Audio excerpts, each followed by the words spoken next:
네, 오늘 제가 여러분들에게 전해드릴 하나님의 말씀 제목은 혼돈을 얻는 지혜로운 자가 됩시다라고 하는 이런 제목으로 하나님의 말씀을 전해드리고자 합니다. 우리 제목만 한번 읽어보도록 하겠습니다. 혼돈을 얻는 지혜로운 자가 됩시다. 예, 제목 그대로입니다. 우리가 혼돈을 얻게 되면은 지혜로운 자가 될 것이요, 혼을 얻지 못하고 이 세상에서 우리가 생을 마감하게 되면 우리가 그리스도 앞에 서게 됐을 때 참으로 칭찬받지 못한 그런 부끄러운 신자의 모습으로 서게 된다는 사실을 기억하시면서 오늘 말씀을 통해서 참으로 우리에게 주어진 사명이 무엇인지를 다시 한번 여러분들이 깊이 이렇게 묵상해 보게 되시는 그런 은혜로운 시간이 되시기를 원합니다. 자, 오늘 본문의 말씀은 우리가 이제 영어권에 가보게 되면은 soul winning이라는 이런 이야기를 많이 듣습니다. 여러분, 이 soul winning이라고 하는 그 말이 어떤 뜻으로 우리가 우리나라에서 많이 씁니까? 특별히 영혼 구령이라고 하는 이런 말로 많이 씁니다. 그래서 여기 이제 오늘 본문 말씀에 가보게 되면은 이제 그 영어 킹제임스 성경에 하반절에 이렇게 되어 있습니다. He that winneth souls is wise라고 되어 있습니다. 즉 어떤 성경에는 혼들을 이겨오는 이라고 하는 이렇게 좀 번역이 되어 있는데, 정확한 번역은 혼들을 얻는 것이다 라고 하는, 즉 영혼구령의 근거가 되는 이런 아주 유명한 그런 잠언의 말씀입니다. 자, 하지만 오늘 우리는 킹제임스 성경을 근거로 해서 영과 혼과 몸이라는 인간의 삼중적 구조를 우리가 교리적으로 다 믿고 있습니다. 맞습니까, 여러분?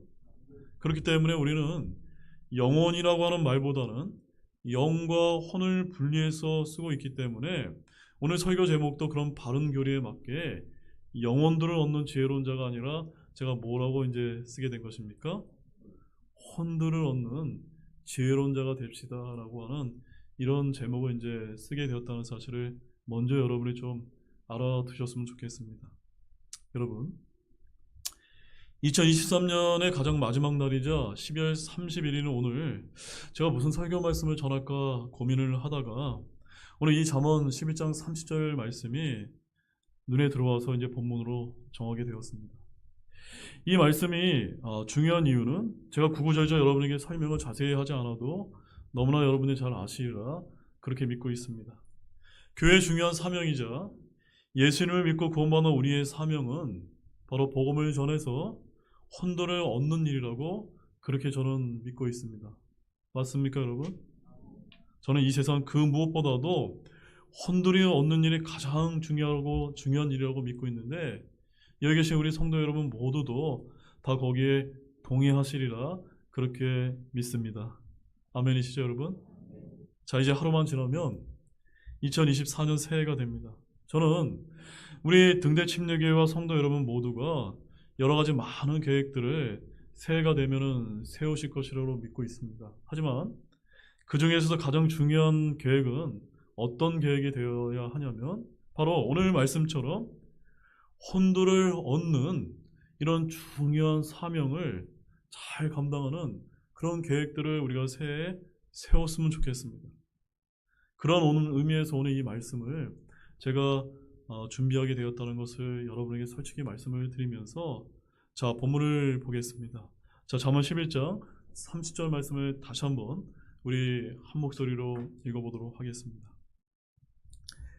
의로운 자의 열매는 생명나무니 혼돈을 얻는 자는 지혜로우니라. 자, 여러분, 오늘 이 본문의 말씀은 아주 짧은 말씀이지만 두 개의 간단한 문장으로 이제 구성이 되어 있다는 것을 먼저 여러분에게 좀 말씀을 드리고 싶습니다. 두 개의 문장으로 된 오늘의 본문이 아주 분명하게 얘기해주고 있는 것이 두 가지가 있는데, 첫 번째는 의로운 자의 열매는 생명나무다라고 선언하고 있다고 하는 점입니다. 자, 여러분, 의로운 자의 열매는 무엇일까요? 의로운 자의 열매. 의로운 자의 열매라고 하는 것은 우리 믿는 자가 복음을 통해서 구원받아 의롭게 되어서 이 의로운 자의 일이나 성품의 결과물 혹은 직접적인 말이나 행동으로 이해할 수 있기 때문에 우리 내면에서 우러나오는 종교적, 도덕적 행실로 우리가 이렇게 이제 볼 수가 있는 것입니다. 따라서 첫 번째는 이런 의로운 자의 말과 행동이 남들에게 유익하고 도움이 되어서 생명의 근원이 된다고 하는 그런 이제 의미를 갖고 있는 것입니다. 그리고 두 번째는 바로 혼도를 얻는 자는 지혜롭다라고 선언하고 있다는 점입니다. 근데 첫 번째가 두 번째에 앞서 기록된 것으로 볼 때 혼도를 얻어 지혜롭게 되기 위해서는 먼저 우리가 어떤 자가 되어야 됩니까?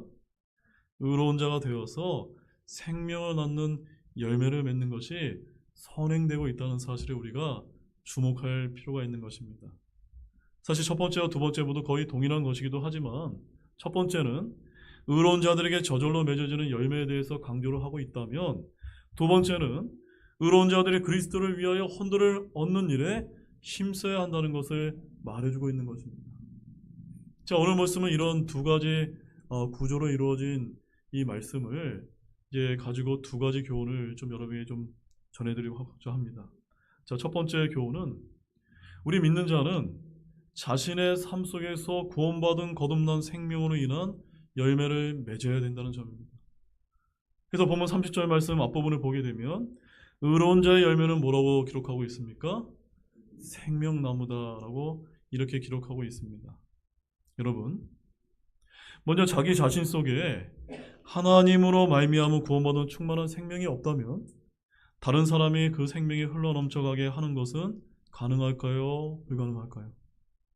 가능하지 않을 것입니다. 여러분이 자신의 삶 속에서 구원받은 거듭난 생명으로 인한 열매를 온전히 맺고 있지 않다면 혼도를 얻는 자가 되려고 아무리 애써 보아도 소용이 없다고 하는 그런 의미를 가지고 있는 것입니다.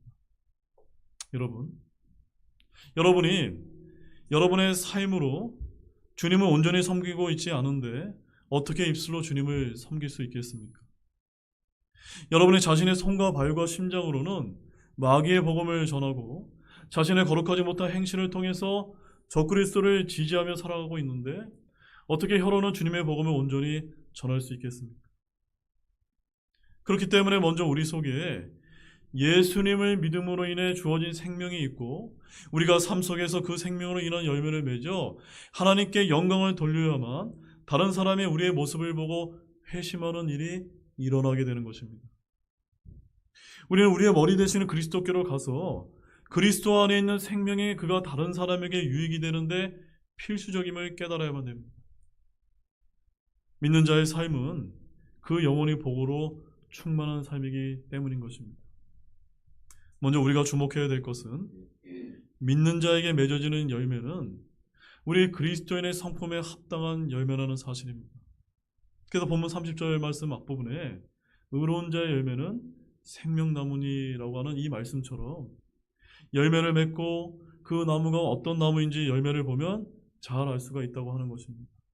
그래서 우리는 이 점에서 스스로 속지 말아야 하고 잘못 생각하지 말아야 되는 것입니다. 자, 우리 요한일서 3장 7절과 10절 말씀을 한번 찾아보도록 하겠습니다. 요한일서 3장 요한일서 3장 7절 말씀 먼저 읽고 그 다음에 10절 말씀을 읽도록 하겠습니다. 먼저 3절 7절 말씀 함께 읽겠습니다. 어린 자녀들아 아무도 너희를 속이지 못하게 하라. 의를 행하는 자는 그분께서 의로우신 것 같이 의로우며 10절 말씀 이것에 의해 하나님의 자녀들과 마귀들의 자녀들이 드러나나니 누구든지 의를 행하지 아니하는 자는 하나님께 속하지 아니하며 자기를 형제 사랑하지 아니하는 자도 그러하니라. 여러분 여기 어떻게 기록되어 있습니까? 의를 행하지 아니하는 자는 누구에게 속하지 아니했다고요? 하나님께 속하지 아니했다라고 하는 이 말씀을 여러분 주목하시기 원합니다. 사랑하는 여러분, 구원하는 믿음은 오직 주 예수님께서 이루신 일을 자신의 것으로 받아들이는 그러한 믿음입니다. 즉 우리는 행위로 말미암지 않고 오로지 믿음으로 의롭다 하심을 얻었습니다. 맞습니까 여러분? 그러나 선한 행위가 수반되지 않는 그런 믿음을 혹여 우리가 가지고 있다면 그 믿음은 다른 그 누구에게도 구원을 가져다 주기가 어렵다는 사실을 우리가 인정해야만 되는 것입니다. 따라서 혼돈을 얻는 참된 믿음은 사랑을 통해서 역사하여 그 사람의 성품을 정결하게 한다는 사실을 아시기 바랍니다. 자, 예를 들어서 저와 여러분이 가게에서 계산원에게 사기를 칠 수 있다면 천국에 대한 여러분의 소망도 무엇이 되는 겁니까? 사기가 되는 것입니다. 여러분이 어떤 누구 못지않게 기도를 잘할 수가 있고 그 어떤 외식하는 자 못지않게 외적인 경건의 행위들을 잘할 수 있다고 해서 자신의 신앙생활을 잘하고 있다고 믿는다면 여러분은 스스로 속고 있는 것일지 모릅니다. 여러분이 고용된 자로서 일하면서 게으르고 거짓말하며 빈둥거리거나 또한 고용주로서 일꾼들에게 횡포를 부리고 가혹하며 도무지 그리스도인답지 않은 행동을 한다면 여러분의 열매는 어떤 열매가 될까요? 바로 사탄이 보기에 먹음직스러운 그러한 열매를 맺고 있다는 것을 보여주고 있는 것뿐이라는 점입니다. 많은 사람들이 매일같이 자신의 이웃들이나 물건들에 대해서 거짓말을 일삼고 있는데 여러분이 장사를 하면서 속임수를 쓰거나 거짓말을 한다면 여러분은 자신의 믿음으로 의롭다 하심을 받았다고 말할 수 있을지는 모르지만 의롭지 않은 열매로 인해 다른 혼들을 얻는 데는 어떻게 될까요? 성공하는 것이 아니라 실패하게 될지 모르기 때문인 것입니다. 의로운 자의 열매는 의로움이기 때문인 것입니다. 여러분 마태복음 7장 16절 말씀 한번 찾아보시죠. 마태복음 7장 16절 말씀에서 예수님께서 뭐라고 이제 말씀하고 있는지 그 말씀을 좀 주목해서 보기를 원합니다. 마태복음 7장 16절 말씀입니다. 자, 다 찾으셨어요? 마태복음 7장 16절 한 목소리로 읽겠습니다. 너희가 그들의 열매로 그들을 알리니 사람들이 가시나무에서 포도를 또는 엉겅퀴에서 무화과를 거두겠느냐. 자, 잘 보십시오. 무화과 나무에서는 엉겅퀴가 나지 않고 가시나무에서는 포도를 수확할 수 없습니다. 맞습니까, 여러분? 이렇게 열매를 보아서 어떤 나무인지를 알 수가 있는 것입니다.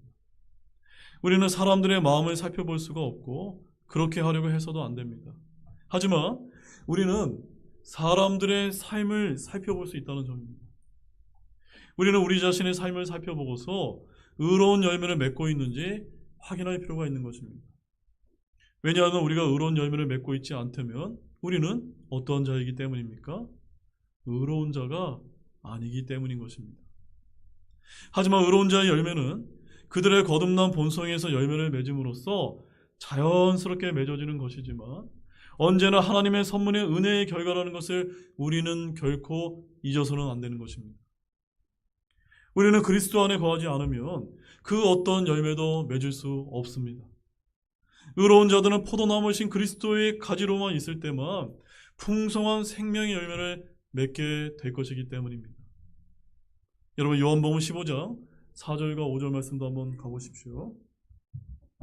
요한복음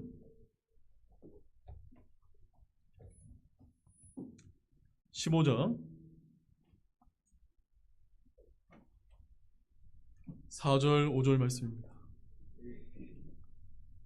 자, 거기에 어떤 말씀이 기록되어 있는지 우리 함께 읽어보도록 하겠습니다. 요한복음 15장 4절 5절 말씀입니다. 함께 읽겠습니다. 내 안에 거하라 나도 너희 안에 거하리라. 가지가 포도나무 안에 거하지 아니하면 스스로 열매를 맺을 수 없는 것 같이 너희도 내 안에 거하지 아니하면 더 이상 열매를 맺을 수 없느니라. 나는 포도나무요 너희는 가지니라. 사람이 내 안에 거하고 내가 그 안에 거하면 바로 그 사람은 많은 열매를 맺나니 나 없이는 너희가 아무것도 할 수 없느니라. 여기 나가 누구십니까? 예, 바로 예수님입니다. 여러분, 예수님은 포도나무고 저와 여러분은 가지에 불과합니다. 가지가 어떻게 혼자 열매를 맺을 수 있습니까? 맺을 수 없습니다. 가지 줄기에 연결되어서 거기로부터 수액을 공급받을 때에만 열매를 맺을 수가 있습니다. 의로운 자의 의로운 행위들은 그의 행위들이기도 하지만 언제나 주님께서 그에게 나누어 주시는 생명의 은혜로 말미암아 맺어지는 것이기 때문에 그 공로를 절대로 자기 자신에게 돌릴 수가 없는 것입니다. 이 구절의 주된 교훈은 바로 그리스도 안에 있는 생명으로부터 나온 이것, 즉 그리스도인의 생명의 열매는 다른 사람에게도 복이 될 수 있다는 점입니다. 그 열매는 나무와 같아서 주변에 있는 모든 자무에게 그늘과 영양분을 공급해 주는 것입니다. 이에 오늘 본문은 그리스도인의 생명의 열매가 바로 뭐라고 이제 표현하고 있는 것입니까? 생명나무다라고 이렇게 이제 지칭하고 있는 것입니다. 무슨 말씀이냐면 믿는 자에게 열매인 것이 다른 사람에게는 무엇이 된다는 겁니까? 나무가 된다는 것입니다. 즉 생명나무가 된다는 것입니다. 여러분, 상수리 나무에서 도토리들이 떨어지듯이 하나님의 자녀에게는 거룩한 삶이라는 열매가 자연스럽게 맺어지는 것이 정상인 것입니다. 도토리가 자라서 상수리 나무가 되어 공중의 새들에게 그늘을 공급해 주듯이 이 거룩한 삶은 다른 사람들에게 가만을 주어서 최상의 결과를 맺는 것이 하나님께서 우리에게 원하시는 삶이라는 것입니다. 이렇게 그리스도인의 거룩함은 생명나무가 된다는 사실을 믿으시기 바랍니다. 저는 이 말이 다른 사람에게 생명과 영양분을 공급해주는 나무를 의미하는 것으로 저는 그렇게 생각을 하고 있습니다. 열매가 나무, 곧 생명나무가 되는 것입니다. 이것은 놀랍고 경이로운 결과가 아닙니까?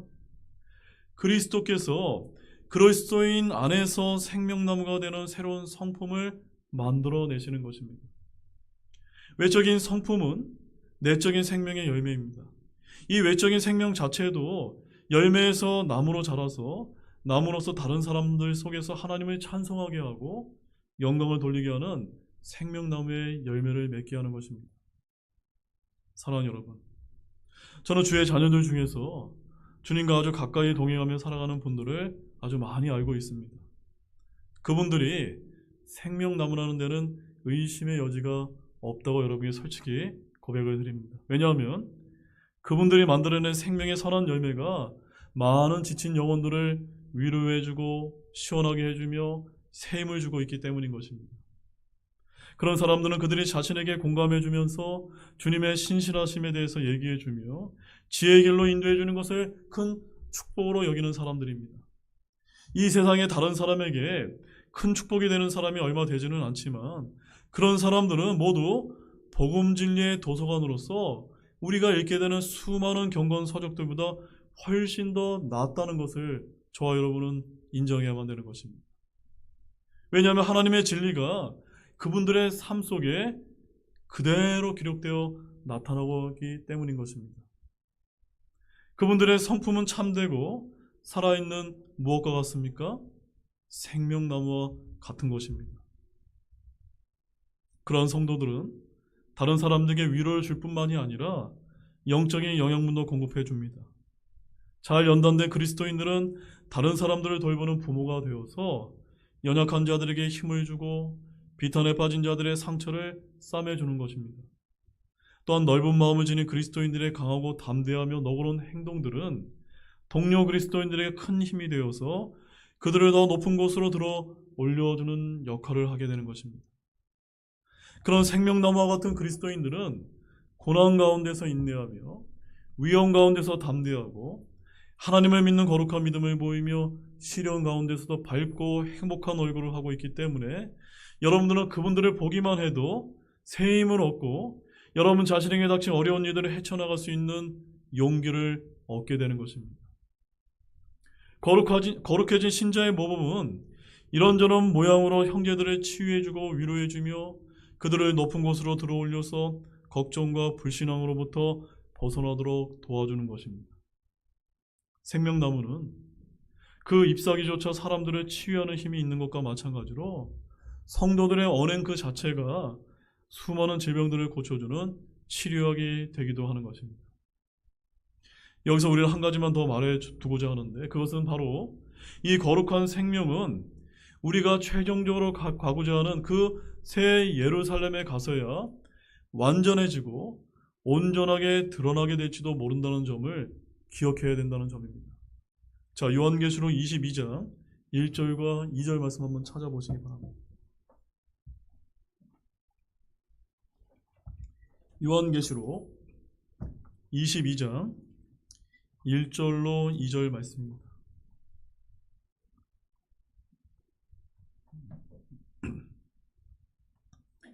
자, 요한계시록 22장 1절 2절 말씀 다 찾으셨죠? 자, 함께 또 우리 한 목소리로 읽겠습니다. 또 그가 하나님과 어린 양의 왕자로부터 흘러나오는 수정같이 맑은 생명수의 정결한 강을 내게 보여주느니라. 그 도시의 거리 한가운데와 강의 양쪽에는 생명나무가 있어서 그것이 12종류의 열매들을 맺고 달마다 자기 열매를 냈으며 그 나무의 잎사귀들은 그 민족들을 치유하기 위해 있더라. 아멘. 여러분 잘 한번 생각해 보십시오.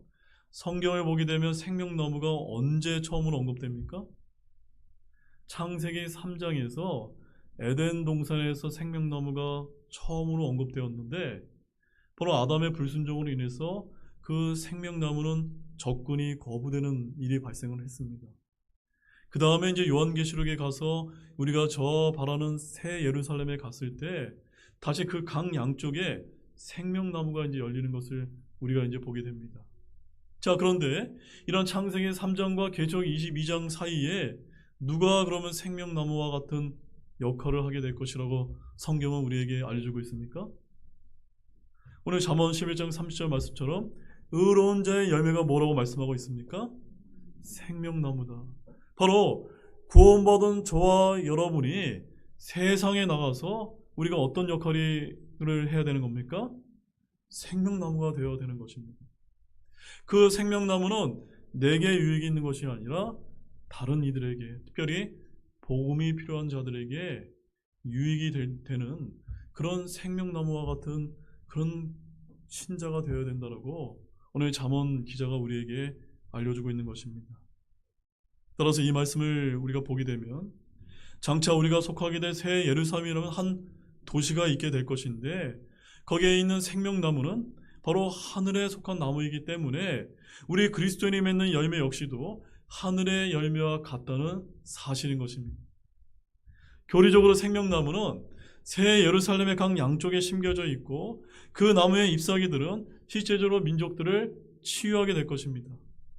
하지만 영적으로 우리가 이것을 적용해 본다면 새 예루살렘은 종려나무들과 황금거리들로 채워져 있을 뿐만이 아니라 제가 위에서 말한 바로 그러한 것들도 포함되고 있지 않을까요? 즉 거룩하고 순전하며 사랑이 가득한 성품이 한 구원받은 사람의 영혼 속에 천국을 만들고 있지 않을까요, 여러분? 천국이라 불리는 것이 없다 할지라도 그런 영은 죄에서 자유롭게 되고 주 예수 그리스도를 닮아서 천국의 행복을 지니게 되는 것은 아닐까요?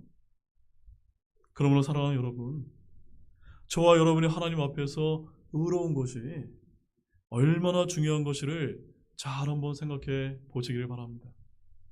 우리가 의로워질 때 그 의로움에서 나온 생명의 열매가 다른 사람들에게 생명나무가 되고 저 하늘나라에 있는 영원 무궁한 세계에서도 생명나무가 될 것이라는 점입니다. 찬송받으실 주님께 우리를 그렇게 만들어 달라고 기도하는 모두가 되시기를 원합니다. 그 다음에 이제 두 번째 교훈은 한번 따라해 보십시오. 믿는 자가 추구해야 될 것은 혼돈을 얻는 일입니다. 자, 우리 잠언 11장 30절 말씀, 오늘 본문 말씀 다시 한번 우리 함께 한 목소리를 읽어보도록 하겠습니다.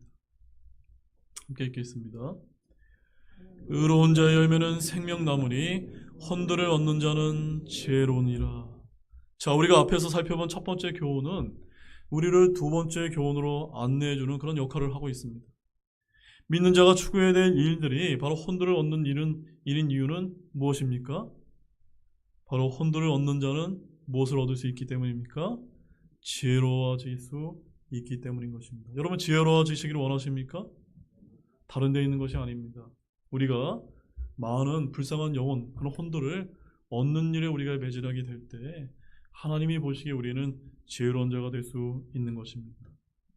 오늘의 본문 속에는 이 두 가지가 서로 결합되어 있는데 첫 번째는 생명이고 두 번째는 수고인 것입니다. 하나님께서 결합시켜 놓으신 것을 사람이 갈라놓아서는 안 됩니다. 오늘의 본문 속에는 믿는 자들이 얻어야 될 혼돈이 있다는 의미가 내포되어 있는 것입니다. 여러분은 도시의 거리들을 걷다가 저 붐비는 수많은 사람들을 보면서 탄식하며 안타까움을, 이런 생각을 내보인 적이 많이 있으실 것입니다. 예수를 믿지 않아서 구원받지 못한 혼들이 아버지 하나님께 나아가지 않는 곳마다 거기에는 멸망받게 되어 있는 많은 혼들이 있기 때문인 것입니다. 그러나 그러한 멸망받을 혼들을 얻을 수 있는 길이 열려 있다는 것 역시도 하나님의 은혜가 아닙니까? 그들은 아무런 소망도 없이 멸망받을 수밖에 없는 것이 아닙니다. 아직은 하나님께서 그들이 지금의 모습 그대로 영원히 살도록 정하신 것이 아니라는 점입니다. 요한계시록 22장 11절 말씀에 가보게 되면 거기 이런 말씀이 있습니다. 불의한 자는 그대로 불의하게 두고 더러운 자는 그대로 더럽게 두며라고 하는 이런 말씀이 있는데, 그때 시대는 대환란이 끝나는 그 시기인 것입니다. 하지만 지금 시대는 어떻습니까? 아직 그러한 불의한 자는 그대로 내버려두는 그런 시대는 아닌 것입니다. 그들은 은혜를 입을 수 있는 소망의 땅에 여전히 있는 것입니다. 왜냐하면 하나님께서는 그들을 얻을 수 있다고 분명하게 말씀하고 있기 때문인 것입니다. 그들은 아직 지옥에서 건짐을 받을 수 있지만 본문은 그렇게 되기 위해서는 우리가 먼저 온 힘을 다해서 수고해야 될 것이라고 암시하고 있는 것입니다. 여러분, 혼돈을 얻는 자라는 어구에서 얻는다라는 것이 도대체 무엇을 의미하는지 아십니까? 여러분, 얻는다라는 말은 언제 많이 쓰십니까? 얻는다라는 단어는 사랑하는 사람에게 청혼할 때 많이 사용하곤 합니다. 우리는 신랑의 신부를 어떻게 한다고 말하죠? 얻는다라고 이런 말을 많이 사용합니다. 신랑이 자기가 소중히 여기는 신부의 마음을 얻기 위해서는 엄청난 사랑을 쏟아붓고 수없이 간청하며 무수히 구애하여야 되는 것입니다. 나는 얻는다라는 단어를 이런 식으로 설명하는 것이 현재의 문맥과 아주 잘 부합한다라고 저는 그렇게 생각하고 있습니다. 왜냐하면 우리가 그리스도를 위하여 혼돈을 얻고자 하는 것은 바로 그들을, 믿지 않는 자들을 그리스도와 혼인시키기 위한 것이기 때문인 것입니다. 우리는 그리스도를 위하여 죄인에게 구애해야 합니다. 이것이 그리스도를 위하여 사람들의 마음을 얻는 최선의 방법이라고 믿습니다.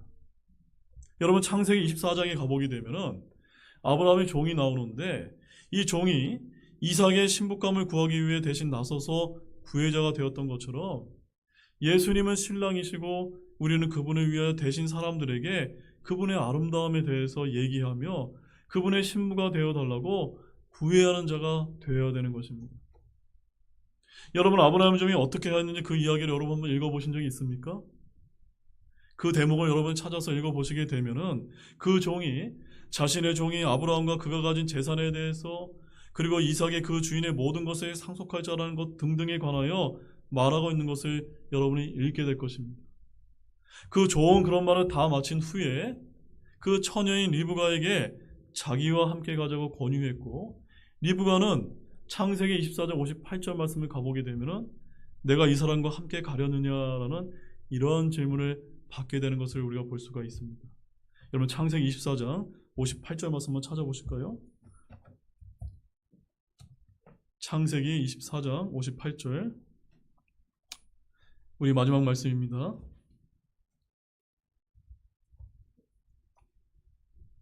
창세기 24장 58절인데, 자, 57절 말씀을 가보게 되면은 거기에 이제 이런 말씀이 있습니다. 그들이 이르되 우리가 소녀를 불러 그녀의 일이 직접 대답하게 물어보리라 하고 라고 말한 다음에 우리 58절 말씀을 함께 읽어보겠습니다. 리브가를 불러 그녀에게 이르되 내가 이 사람과 함께 가느냐 하니 그녀가 이르되 가겠나이다 하더라. 여러분, 이해되셨습니까? 종이 아무 노력도 하지 않은 것이 아니라 자기 주인이 가지고 있는 그 부유함과 아름다움과 너무 좋은 것들을 이 신부에게 이야기해주고 말해준 다음에 그 다음에 뭐라고 이제 말했습니까? 당신이 이 사람과 함께 가겠느냐라고 이렇게 구애했던 것입니다. 그러자 리브가 어떻게 대답했습니까? 가겠습니다라고 이렇게 대답을 했다는 것입니다. 이렇게 저와 여러분이 해야 될 일은 바로 자신의 주인과 그 주인의 부유함을 믿지 않는 혼들에게 얘기한 후에 당신도 그리스도와 혼인하시겠습니다 라고 이렇게 묻는 것과 같다는 것입니다. 이 어렵고 까다로운 일을 성사시킬 수 있는 사람이 바로 어떤 사람입니까? 오늘 본문에 보면은 지혜로운 사람이다라고 말하고 있는 것입니다. 혼돈을 얻는 것은 여러분의 인생 목표로 삼는 것은 지혜로운 일이지만 여러분이 그 일에 성공하려면 매우 지혜로워야 된다는 사실을 기억하기를 원합니다. 왜냐하면 여러분이 혼돈을 얻어야 할 혼돈은 기질과 감정과 상태가 다 다르기 때문에 여러분은 거기에 일일이 다 여러분 자신을 맞춰야 하기 때문입니다. 북미의 더 사냥꾼들은 자기가 잡고자 하는 짐승들의 습성을 알아야 했다고 합니다. 마찬가지로 여러분도 각각의 죄인들은 어떻게 다뤄야 하는지를 잘 알고 계셔야 되는 것입니다. 어떤 죄인들은 몹시 눌려 있는데 그들에게는 여러분의 위로로 다가가야만 합니다. 하지만 지나치게 위로만 하며 그들은 믿음으로 나아오려 하지 않습니다. 그러므로 가끔은 위로 대신에 그들이 빠져있는 심술을 치유하기 위해서 날카롭게 찌르는 말을 해줄 필요가 있는 것입니다. 어떤 사람은 경박합니다. 그런 사람은 여러분이 진지한 얼굴을 하고 다가가면 겁을 집어먹고 놀라서 달아나 버리기 때문에 즐겁고 쾌활한 모습으로 다가가서 그냥 말만 하는 척하며 훈계 말을 하는 툭 하고 던져야 되는 것입니다. 어떤 사람들은 여러분이 하는 말을 듣는 것이 아니라 여러분에게 말하고자 할 것입니다. 그런 사람들을 상대하기 위해서는 좋은 기회를 엿보아서 전곡을 찌르는 말을 던지는 기술이 여러분에게 있어야 되는 것입니다. 여러분은 지극히 지혜로워야 하고 모든 사람에게 모든 모양이 될 수 있어야만 됩니다. 하나님의 은혜로 말미암아 혼돈을 얻는 데 성공하는 사람이 정말로 지혜로운 사람인 이유가 바로 여기에 있는 것입니다. 이 일은 여러분의 모든 재능을 다 필요로 하지만 그런 것보다도 훨씬 더 더한 것을 필요로 한다는 사실을 아시기 바랍니다.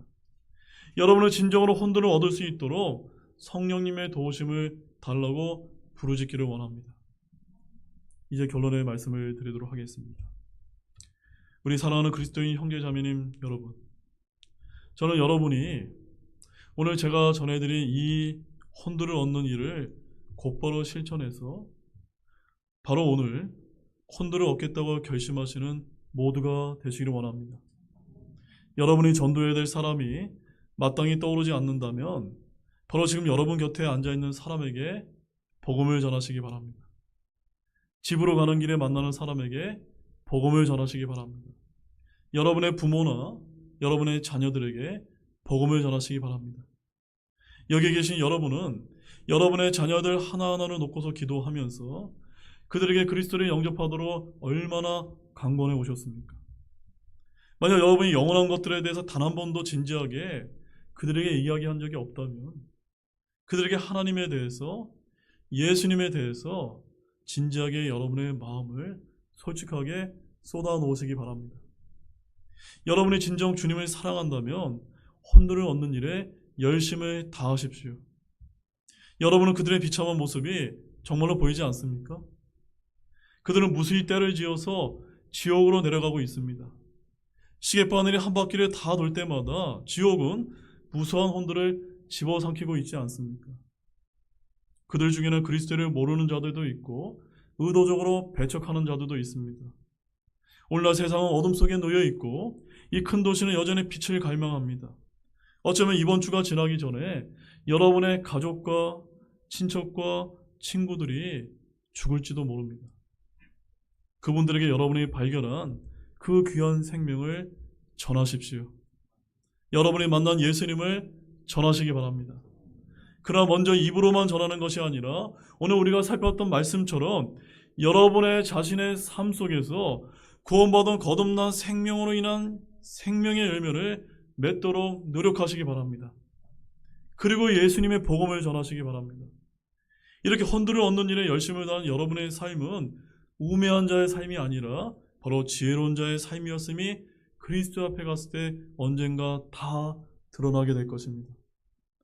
그런 지혜로운 모든 분들이 되시기를 주님의 이름으로 간절히 축원드립니다. 우리 다 같이 일어나시겠습니다.